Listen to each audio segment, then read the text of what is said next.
ఈ రోజే డౌన్లోడ్ చేయండి. మీ ఫేవరెట్ షోస్ చూడండి.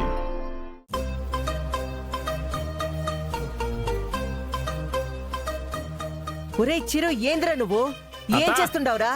ఏముండదత్త, ఇంటి ముందు శుభ్రం చేస్తాడా. వేరు కాపురం పెట్టి 2 దినాలైనదో లేదో, ఇంట్లో పని బయట పని అన్ని నీతోనే చేయిస్తుండదా ఆ విజయ? ఎందుకత్త అట్టంతా ఆలోచిస్తా ఉండవు? తను చెప్తేనే నేను చేస్తానా ఏమి? తన మీద ప్రేమతో కూడా చేయొచ్చును కదా.